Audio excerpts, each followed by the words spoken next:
बिस्मिल्लाहिर्रहमानिर्रहीम। अस्सलाम वालेकुम स्टूडेंट्स। हमारा आज का लेक्चर होगा about elastic and in elastic collisions. तो चले आज का लेक्चर अब हम स्टार्ट करते हैं। तो सबसे पहले हम इनको डिफाइन करेंगे इलास्टिक और in elastic collisions short question के लिए। तो इन इलास्टिक कोलिजन को सबसे पहले डिफाइन करेंगे, a collision in which the kinetic energy of the system is not conserved is called an inelastic collision। मतलब कि ये वो कोलिजन है जिनमें काइनेटिक एनर्जी जो है वो कांस्टेंट नहीं रहती, वो चेंज हो जाती है। ऐसे कोलिजन को हम कहते हैं in elastic collision. Collision in which the kinetic energy of the system is not conserved is called an inelastic collision. For example, when two tennis balls collide, after collision they rebound with velocities less than the velocities before the impact. During this process, a part of kinetic energy is lost due to friction and due to distortion in the balls. तो ये जो दो tennis ball की collision होगी ये फिर example हो जाएगी इन इलास्टिक कोलिजन। और सेकंड टाइप ऑफ कोलिजन है elastic collision. By definition a collision in which no kinetic energy is lost is called an elastic collision. तो वो कोलिजन जिसमें काइनेटिक एनर्जी लॉस्ट नहीं होती, या दूसरे वर्ड में हम ये कह सकते हैं कि kinetic energy of the system remain the constant is called N elastic collision. For example, when a hard ball is dropped onto a marble floor, it rebounds to very nearly the initial height. It loses negligible amount of energy in the collision with the floor. As an approximation, we can say that it is an elastic collision. तो इसके बाद ये एक बड़ा important point है यहाँ पर कि किसी भी कोलिजन में, चाहे वो इलास्टिक कोलिजन है या इन इलास्टिक कोलिजन है, टोटल एनर्जी और total momentum of the system वो हमेशा कांस्टेंट रहेंगे। इंडिविजुअल मोमेंटम और individual kinetic energy of the bodies वो चेंज हो सकते हैं। It is to be noted that total momentum and total energy are conserved in all types of collision. However, the kinetic energy is conserved only in elastic collisions.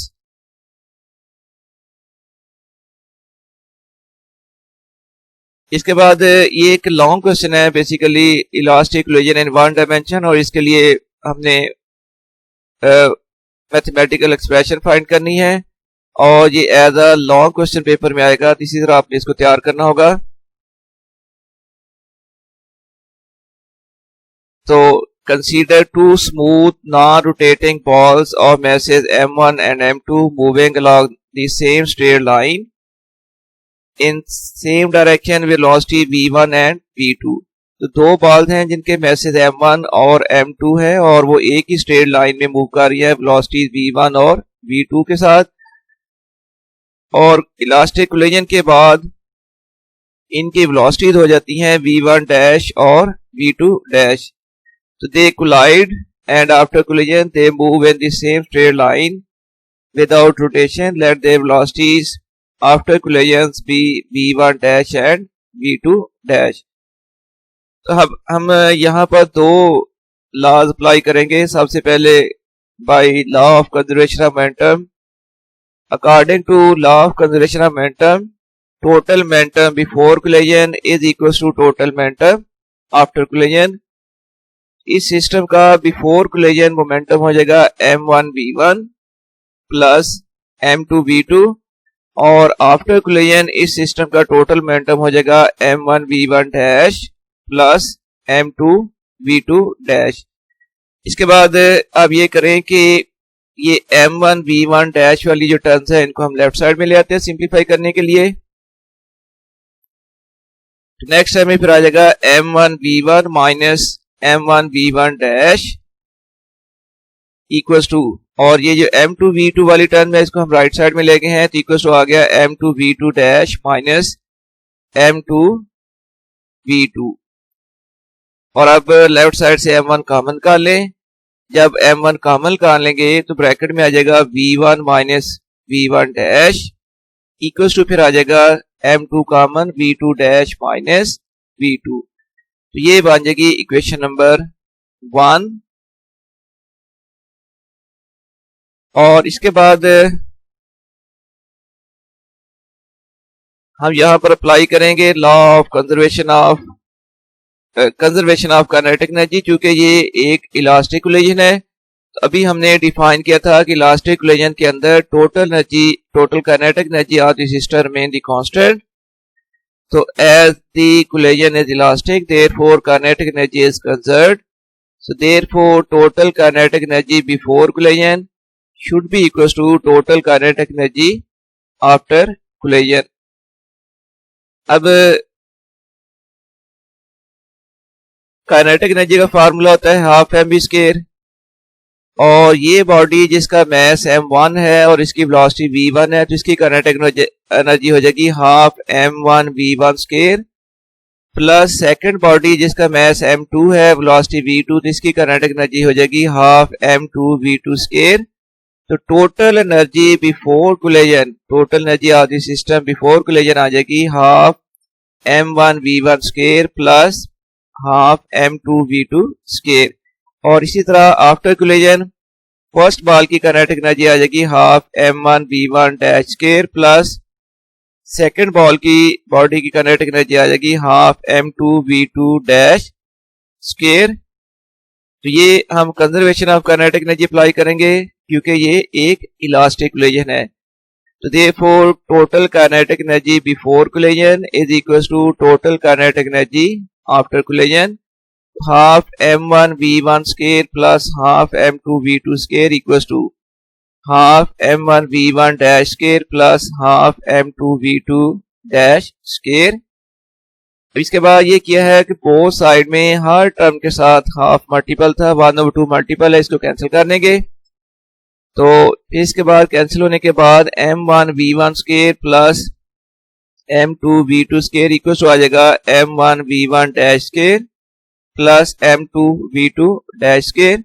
और इसके बाद next step में हमने ये करना है कि ये जो m1 v1 डैश स्क्वायर वाली टर्म है इसको आपने लेफ्ट साइड में ले आना है, और लेफ्ट साइड में जो m2 v2 स्क्वायर वाली टर्म है इसको हमने राइट साइड में शिफ्ट कर देना है।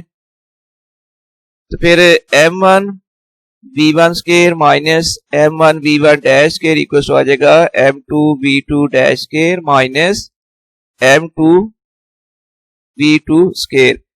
उसके बाद लेफ्ट साइड से m1 कॉमन ले लिया है, कॉमन लेने के बाद ब्रैकेट में आ जाएगा v1 square minus v1 dash square. Right side से हमने कॉमन लिया है m2, तो कॉमन लेने के बाद ब्रैकेट में आ जाएगा v2 dash square minus v2 square. और अब एक बड़ा अलजेब्रा में एक फार्मूला होता है a square minus b square equal to a minus b into a plus b। ये फार्मूला अप्लाई करेंगे हम v1 square minus v1 dash square, तो ये फिर आ जाएगा m1 common into v1 minus v1 dash into v1 plus v1 dash equal to आ जाएगा यहाँ भी a square minus b square equal to a minus b into a plus b का फार्मूला यूज करेंगे, तो m2 common into v2 dash minus v2 into v2 dash plus v2। ये है equation number 2। और इसके बाद अब हम फर्दर सिंप्लीफाई करने के लिए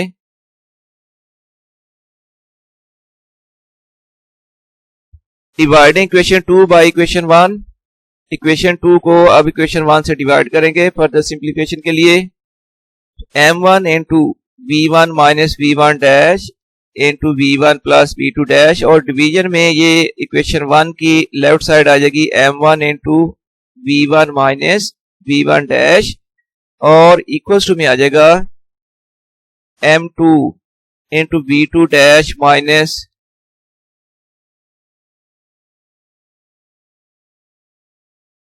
v2 dash minus v2 into v2 dash plus v2 over में इक्वेशन 1 की राइट साइड की टर्म आ जाएगी m2 into v2 dash minus v2।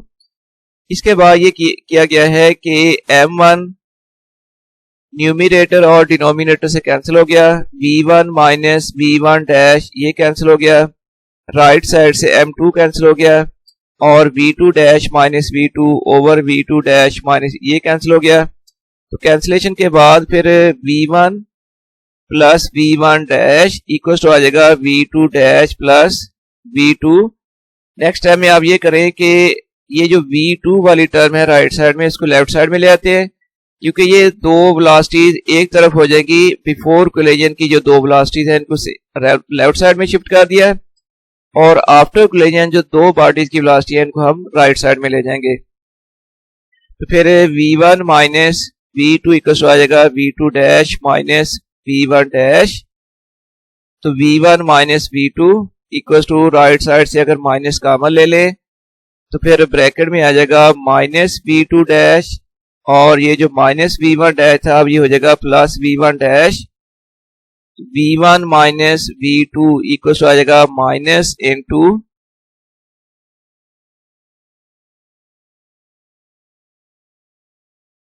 तो minus into v1 dash minus v2 dash. बच्चों ये आपके ज़हन में क्वेश्चन आया होगा कि यहाँ माइनस लेने की वजह क्या है, क्या रीजन है कि हमने माइनस कॉमन लिया है। उसकी वजह ये है कि देखो लेफ्ट साइड में v1 माइनस v2 जो है ये है velocity of first ball relative to second ball. Right side में भी हमने velocity of first ball relative to second ball find करनी है। उसके लिए हमें v1 dash minus v2 dash करना पड़ेगा, इसलिए माइनस साइन कॉमन लिया गया था। ये जो क्वेश्चन 3 है, v1 minus v2 is the velocity of first ball relative to second ball. तो ये जो v1 माइनस v2 है ये दो वेलोसिटीज का डिफरेंस है, ये एक्चुअली है velocity of first ball relative to second ball before collision. Similarly v1 dash minus v2 dash is the velocity of first ball relative to second ball after collision. इसका मतलब ये हुआ कि relative velocities are equal, but ये negative sign ये show करता है कि रिलेटिव वेलोसिटीज की मैग्नीट्यूड इक्वल होने के बावजूद इनकी डायरेक्शन अपोजिट है। इसका सीधा सा मतलब ये होता है कि before collision relative velocity of approach होती है, बॉल एक दूसरे के करीब आ रही होती हैं, और आफ्टर कोलिजन ये दोनों बॉल एक दूसरे से सेपरेट हो रही होती हैं। जितनी वेलोसिटी से बॉल्स अपने एक दूसरे के करीब आ रही थी तो कोलिजन के बाद बॉल्स उसी वेलोसिटी से एक दूसरे से सेपरेट होंगी। तो रिलेटिव वेलोसिटी ऑफ अप्रोच ये है relative velocity of approach equal to relative velocity of separation. और इसके बाद जब बॉल्स की या किसी बॉडीज की कोलिजन हो जाए तो उनकी फाइनल वेलोसिटी के लिए रिलेशन है यहाँ पर। ये आपके सिलेबस में इनके प्रूफ तो नहीं है, हम सिर्फ उनका रिजल्ट लिखेंगे। Final velocities of the bodies या balls after collision. v1 dash का फार्मूला बनेगा m1 minus m2 over m1 plus m2 into v1 plus 2m2 over m1 plus m2 into v2। और इसी तरह ये है final velocity of first ball after collision. Similarly velocity of second ball after collision v2 dash का formula बनेगा 2m1 over m1 plus m2 into v1 plus m2 minus m1 over m1 plus m2 into v2। This is the final velocity of the balls of second ball after collision. इसके बाद कुछ special cases हैं elastic collision के लिए, और case 1 ये है कि when m1 is equal to m2, अगर दोनों बॉडीज या दोनों बॉल की मैसेज इक्वल है तो कोलिजन के बाद इनकी वेलोसिटी पर क्या इंपैक्ट पड़ेगा। तो when masses of both the colliding balls are equal, तो then ये कंडीशन अगर हम v1 डैश के लिए अप्लाई करें तो v1 डैश की ये इक्वेशन है और इसमें हम पुट करेंगे m1 इक्वल टू, अगर m2 पुट कर लें तो फिर m1 की जगह पर अगर हम m2 पुट करें तो यहाँ फर्स्ट टर्म आ जाएगी m2 minus m2 over m2 plus m2 into v1 plus 2 m2 over m2 plus m2 into v2, m2 minus m2 0 आ जाएगा, 0 over m2 plus m2 2 m2 into v1, इसी तरह plus 2 m2 over 2 m2 into v2, तो ये first term आ जाएगी 0 plus v2। इसका मतलब ये हुआ कि v1 डैश इक्वल टू आ गया v2 के, इट मींस के velocity of first ball after collision, v1 dash जो है ये है वेलोसिटी ऑफ फर्स्ट बॉल या first party after collision is equal to velocity of second ball before collision. मतलब कि इस केस में दोनों बॉडीज की वेलोसिटीज इंटरचेंज हो जाएंगी। सिमिलरली v2 डैश पर अगर फार्मूला अप्लाई करें, final velocity of second ball after collision, ये उसका फार्मूला है, और अगर हम यहाँ पर m1 equal to m2 put कर लें तो ये फिर यहाँ पर आ जाएगा 2m2 ओवर m1 की जगह हमने पुट कर दिया है m2 ओवर में m2 plus m2 into v1, similarly m2 minus आ जाएगा m2 over m2 plus m2 into v2, तो ये 2m2 over 2m2 into v1 plus 0 over 2m2 into v2, ये आ जाएगा v2 डैश, फिर के लिए रिलेशन आ जाएगा v1, यानी velocity of second ball after collision is equal to velocity of first ball before collision. तो यहाँ पर भी सेम वही रिजल्ट आया है कि कोलिजन के बाद दोनों बॉडी की वेलोसिटीज इंटरचेंज हो जाएंगी। इसके बाद सेकंड स्पेशल केस है when m1 equal to m2 है, दोनों बॉल्स की या दोनों बॉडी की वेलोसिटी सेम है और सेकंड बॉडी जो है वो रेस्ट में है, तो फिर क्या होगा, तो ये कंडीशन अप्लाई करेंगे हम v1 डैश के लिए, हम m1 equal to m2 put करेंगे और v2 अगर 0 पुट कर ले तो इसका मतलब ये हुआ कि यहाँ आ जाएगा m2 minus m2 over m2 plus m2 v1 और plus 2m2 over m2 plus m2, लेकिन v2 0 भी है तो इसलिए सेकंड टर्म अब हो जाएगी 0 और फर्स्ट टर्म में m2 माइनस m2 ये भी 0 के इक्वल है, तो फिर v1 डैश की वैल्यू आ जाएगी 0 प्लस 0, v1 इक्वल हो जाएगा 0। तो इसका मतलब ये हुआ कि अगर दो ऐसी बॉल्स जिनके मैसेज इक्वल हैं, सेकंड बॉल रेस्ट में है, फर्स्ट बॉल ने जाके उसको हिट किया है, तो इसके बाद ये होगा कि फर्स्ट बॉल जो वो रेस्ट में आ जाएगी और सेकंड बॉल जो कि पहले रेस्ट में थी वो अब मूव करना शुरू कर देगी। तो after collision first ball will be at rest, तो फर्स्ट बॉल अब रेस्ट में आ जाएगी। सेकंड जो बॉडी है, जब बॉल है, उसकी वेलोसिटी निकालने के लिए ये उसका रिलेशन और यहाँ पर ये कंडीशन अप्लाई करें तो v2 0 है और 2m2 over m2 plus m2 आ जाएगा 2m2 over 2m2 into v1, तो v1 प्लस 0, तो इसका मतलब v2 dash equal to v1। तो velocity of second ball after collision will be equal to velocity of first ball before collision. Third case है when a light body collides with a massive body at rest, जब collide होने वाली body बहुत light है, mess उसका negligible है, और जिस बॉडी के साथ वो कोलाइड हो रही है वो एक मैसिव बॉडी है। बिल्कुल ऐसी एग्जांपल बच्चों आप समझ लें कि एक बॉल को आप किसी दीवार के साथ टकरा दें तो ज़ाहिर है बॉल रीबाउंस हो जाएगी उसी वेलोसिटी के साथ, और जो मैसिव बॉडी जो वॉल होगी वो पहले रेस्ट में है तो बाद में भी वो रेस्ट में ही रहेगी। ये v1 डैश का फार्मूला, और इसमें हम कंडीशन इंपोज करेंगे m1 is very very smaller than m2, तो therefore m1 can be neglected as compare to m2। फिर अगर m1 की वैल्यू m2 के मुकाबले में नेग्लिजिबल है तो m1 माइनस m2 अप्रोक्सीमेटली कुछ आ जाएगा m2, और m1 प्लस m2 अप्रोक्सीमेटली कुछ आ जाएगा m2। ये वैल्यूज इस क्वेश्चन में पुट करें तो फिर कंक्लूजन ये आएगी कि v1 dash equals to minus v1, यानी कोलाइड होने के बाद लाइट बॉडी की जो वेलोसिटी है वो ऑपोजिट हो जाएगी और उसकी वैल्यू उतनी हो जाएगी जितनी कोलाइड होने से पहले वो मैसिव बॉडी की तरफ मूव कर रही थी। तो velocity of light body after collision is equal to its velocity before collision but in opposite direction. जैसे बॉल जो है वो v1 वेलोसिटी से अगर दीवार की तरफ जा रही है तो ये कोलिजन के बाद उसकी वेलोसिटी ऑपोजिट हो जाएगी v1 माइनस v1। तो ये कोलिजन के बाद की जो वेलोसिटी v1 डैश है that is equal to minus v1। तो सेकंड बॉडी जो मैसिव बॉडी, जैसे हमने कहा था को वॉल अगर है तो कोलिजन से पहले अगर वॉल रेस्ट में है तो कोलिजन के बाद भी वो रेस्ट ही में होनी चाहिए। अभी इसको मैथमेटिकली इसको प्रूव कर लेते हैं। ये इक्वेशन है सेकंड बॉडी की वेलोसिटी के लिए।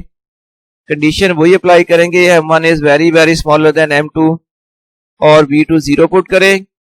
इसमें जो ये बहुत इंपॉर्टेंट एक पॉइंट यहाँ पर मैंने आपको बताना है कि देखें m1 is very very smaller than m2। जब m1 की वैल्यू m2 के मुकाबले में वेरी वेरी स्मॉल है तो ये जो फ्रैक्शन है m1 very small quantity divided by very very large quantity, इसकी जो आंसर है वो अप्रोक्सीमेटली इक्वल हो जाएगा 0 के। तो ये फिर 0 प्लस 0 v2 डैश इक्वल 0। तो इसका मतलब massive body will remain at rest after collision. जैसे दीवार के साथ अगर बॉल टकराई है तो दीवार कोलाइड होने से पहले उसकी वेलोसिटी 0 थी और कोलिजन के बाद भी उसकी वेलोसिटी 0 ही रहेगी। नेक्स्ट फिर फोर्थ केस है when a massive body collide with a light stationary body. एक बहुत मैसिव बॉडी जो है वो एक लाइट स्टेशनरी बॉडी के साथ जब कोलाइड हो जाए तो ये देखें v1 डैश के लिए फार्मूला और कंडीशन इंपोज करेंगे। इस केस में m1 is very very greater than m2, therefore m2 can be neglected as compared to m1। m1 minus m2 approximately फिर इक्वल आ जाएगा m1 के और m1 plus m2 approximately equal to m2। तो इसलिए फिर ये कंडीशन यहाँ पर अप्लाई करें तो v1 डैश इक्वल आ जाएगा m1 over m1 into v1 plus 2m2 over m1 into 0। इस तरह फिर v1 डैश की वैल्यू आ जाएगी v1, यानी मैसिव बॉडी जो कि बहुत लाइट बॉडी के साथ टकरा रही थी कोलिजन के बाद उसकी वेलोसिटी सेम रहती है, उसमें कोई चेंज नहीं आई। जैसे एक ट्रेन जो है वो एक टेनिस बॉल के साथ टकरा जाए तो ट्रेन की वेलोसिटी कोलिजन के बाद वही रहेगी जो कोलिजन के पहले वेलोसिटी थी। और अब फाइंड करेंगे कि सेकंड बॉडी जो लाइट बॉडी जिसके साथ टक्कर मारी गई है कोलिजन हुआ है उसकी वेलोसिटी पर क्या इंपैक्ट पड़ेगा। ये लाइट बॉडी की वेलोसिटी सेकंड बॉडी की वेलोसिटी की रिलेशन है, कंडीशन वही इंपोज करेंगे। तो अब ये देखो इस तरह फिर v2 डैश यानी सेकंड बॉडी की वेलोसिटी कोलिजन के बाद, सेकंड बॉडी जिसको हम फॉर एग्जांपल टेनिस बॉल कह रहे हैं, टेनिस बॉल कोलिजन से पहले उसकी वेलोसिटी 0 थी। जब उसको बहुत मैसिव बॉडी ने आकर हिट किया अब उसकी जो वेलोसिटी है वो पहली बॉडी यानी कोलाइड होने वाली वेलोसिटी से भी डबल हो गई है। तो यानी टेनिस बॉल जो है वो ट्रेन के साथ अगर हिट हुई है तो टेनिस बॉल की वेलोसिटी ट्रेन से भी डबल वेलोसिटी के साथ जो बॉल है वो रीबाउंस होगी। तो velocity of lighter body after collision equals to 2 times the velocity of massive body before collision. और इसके साथ ही बच्चों ये आपका लेक्चर अब कंप्लीट हुआ है। मैंने ये स्पेशल केसेस जो हैं खास तौर पर आपके लिए डेरिवेशन के साथ किए, हालांकि आपकी बुक में इनके सिर्फ रिजल्ट दिए हुए हैं। तो डेरिवेशन कराने का मकसद ये था कि आपको इसकी अच्छी तरह से समझ आ जाए, कॉन्सेप्ट क्लियर हो जाए। और इसके साथ ही ये लेक्चर कंप्लीट करते हुए आपके लिए बहुत सारी नेक ख्वाहिशात और दुआओं के बाद मैं आपसे इजाज़त चाहूँगा। अल्लाह हाफिज़।